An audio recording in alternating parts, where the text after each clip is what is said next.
Saludos cordiales, ingeniero. Este es nuestro tema. Hoy le vamos a presentar sobre el análisis de estados financieros, fundamentos, herramientas y aplicaciones prácticas. Bueno, yo les voy a hablar sobre qué son los estados financieros. Al analizar los estados financieros, tal vez quiera usar un programa de hoja de cálculo de computadora para los análisis repetitivos. Un programa como este permite cambiar las suposiciones y simular con facilidad. También nos analiza diferentes escenarios de una mejor visión de las situaciones. De hecho, los estados financieros son una aplicación ideal de estos poderosos programas y su uso para el análisis financiero, tanto interno como el externo. Los análisis financieros. El análisis financiero implica el uso de varios estados financieros. Estos estados hacen varias cosas. Primero, el balance general, que resume los bienes, pasivos y el capital de los dueños de un negocio en un momento. También al analizar los estados financieros, quieren usar un programa de hoja de cálculo de computadora para los análisis repetitivos de un programa como este que permite cambiar las suposiciones y simular con facilidad. Siguiente. Los estados financieros. Tenemos el estado de pérdidas y ganancias, que este estado presenta un resumen financiero de los resultados operativos de la empresa a lo largo de un periodo específico. Emitimos el balance general, que este presenta un estado resumido de la situación financiera de la empresa en un momento específico. El estado de patrimonio, que este estado de patrimonio de acciones que muestran todas las transacciones que afectan a la contabilidad patrimonial ocurridas durante un año específico. Y el estado de flujos de efectivo, que este estado es el resumen de los flujos de efectivos ocurridos durante el periodo en cuestión. Este estado ofrece la información sobre los flujos de efectivos operativos de inversión y financieros de la empresa. Yo les voy a hablar acerca del análisis vertical. Estos métodos son métodos para interpretar los análisis sobre estados financieros que desempeña la empresa. El análisis vertical, o conocido como análisis de tamaño común, consiste en expresar elementos de estados financieros como porcentajes de un total. Este método también permite identificar componentes y analizar tendencias en el tiempo. Siguiente. El análisis vertical tiene una utilidad que son lo que nos facilita la comparación entre empresas de diferentes tamaños, nos ayuda a detectar cambios de estructura financiera, también permite identificar las áreas para mejorar o problemas específicos. Siguiente. Y por otro lado tenemos lo que es el análisis horizontal. Este análisis, conocido también como análisis de índice, compara los elementos de los estados financieros en relación con un año base, es decir, que compara un año con otro. Cada componente se expresa con un porcentaje del valor en el año base, lo que permite observar la evolución de las cifras en el tiempo. Nos permite la identificación de tendencias, ayuda a observar cómo han evolucionado los elementos financieros de una empresa, la evolución del desempeño, también la planeación estratégica y la detección de anomalías.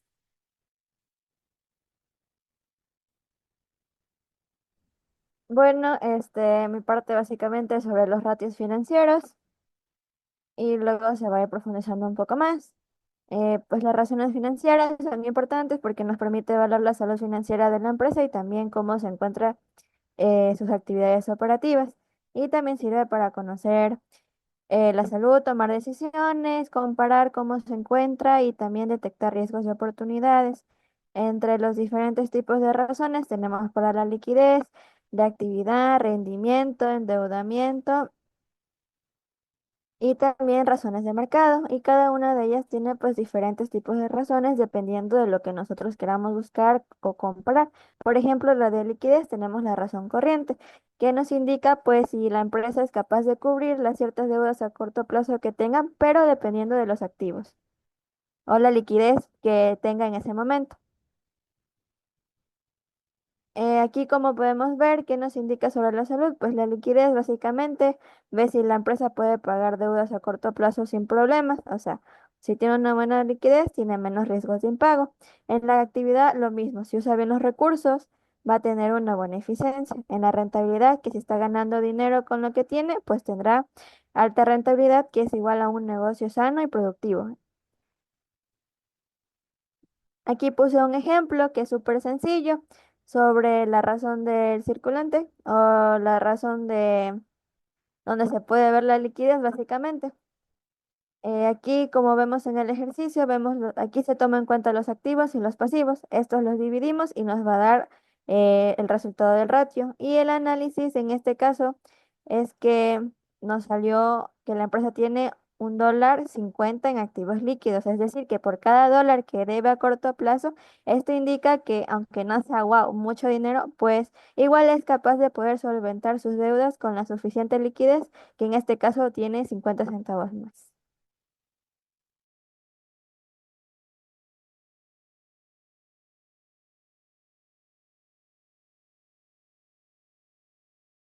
Dentro del informe y el análisis financiero, pues se tomarán en cuenta las herramientas claves para evaluar el desempeño de la empresa, así como es pues, la información financiera, con definiciones de Gitman y Van Horn en base de los libros, así como también el informe de los accionistas que contiene y por qué es importante, de que este documento pues resume las actividades financieras del año y se dirige a reguladores, acreedores, propietarios y administración, que son los stakeholders. También, aunque ya se hizo una mención del análisis financiero, acá resume brevemente, pues, qué hace y por qué es importante aquí dentro. Y este dice, pues, que es una herramienta para evaluar qué tan eficiente es la empresa. En la siguiente, pues, tenemos los tipos de análisis financiero, según el libro de Gitman y Sutter. Aquí, pues, aunque ya se hicieron algunas menciones de los análisis, estos dentro de este libro, pues, dicen que se dividen en tres categorías fundamentales, que son el análisis de una muestra representativa, análisis de series temporales y análisis combinado. Además del análisis de las razones financieras, que está en la siguiente diapositiva, que ya se mencionó anteriormente, pero este nomás hace hincapié de lo que dice dentro del libro, más no como las explicaciones anteriores. Solamente es una breve mención de qué son estas, de qué se divide según el libro de Van Horn. Hace comparaciones internas, que las razones financieras dentro, y las comparaciones externas en cambios con las diferentes en promedios de las industrias. Y en la siguiente diapositiva, en cambio, pues se hace un énfasis en el marco del trabajo para el análisis financiero, que son pues los factores o las cosas que se deberían de tener en cuenta, o más bien lo que hay que analizar para poder hacer este análisis financiero, así como las necesidades de fondos, la condición financiera y rentabilidad, análisis del riesgo de los negocios, determinación de necesidades financieras y negociaciones con proveedores de capital. Ahí están las páginas de cuál se extrajo esta información. Y como último punto, pues de mi parte, está en la última diapositiva, que se trata de las precauciones al usar las razones financieras, ya que antes de analizar las razones financieras específicas se deben considerar las precauciones de estos puntos sobre su utilización, que son así que, por ejemplo, las desviaciones, las subconclusiones, ya que una razón anormal nos indica una posible alerta y necesita un análisis adicional. También que una sola razón rara vez es suficiente. Hace alusión al tema de la compañera Paulet, pues, o sea, en base a estas razones, pues una no es suficiente y se necesita un análisis más expandido.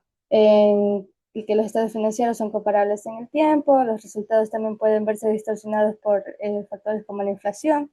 Es preferible emplear estados financieros auditados para llevar a cabo análisis para evitar información inexacta o manipulada, y que los datos financieros bajo comparación deben haber sido desarrollados de la misma manera, ya que pueden haber diferencias en métodos contables como por depreciación e inventario. Eso sería todo de mi tema.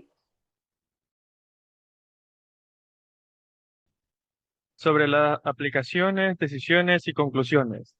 En esta parte entran tres personas cruciales o tres cargos importantes, las cuales son los administradores, los inversionistas y los prestamistas. Los administradores usan este análisis financiero para evaluar la rentabilidad, liquidez y eficiencia operativa de la empresa. Los inversionistas, ellos se enfocan en las razones financieras para evaluar la rentabilidad y el riesgo de las inversiones. Los prestamistas, ellos se encargan de analizar la capacidad de la empresa para cumplir con sus obligaciones de la deuda a través de las razones financieras, las cuales ya mencionaron anteriormente mis compañeras. Por lo consiguiente, en la siguiente diapositiva,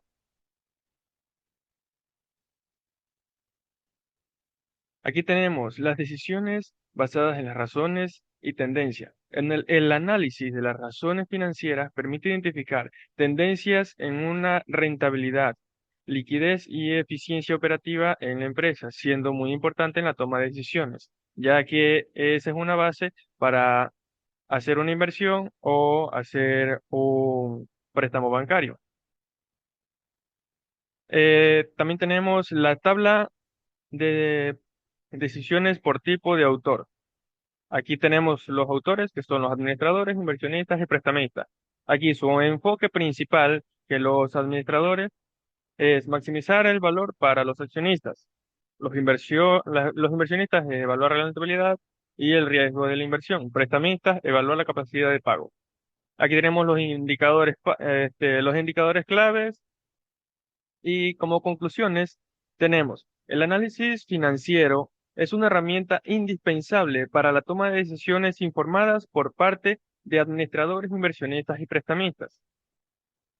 Cada grupo utiliza este análisis para evaluar diferentes aspectos de la empresa, pero todos comparten el mismo objetivo en común, que es maximizar el valor y minimizar el riesgo.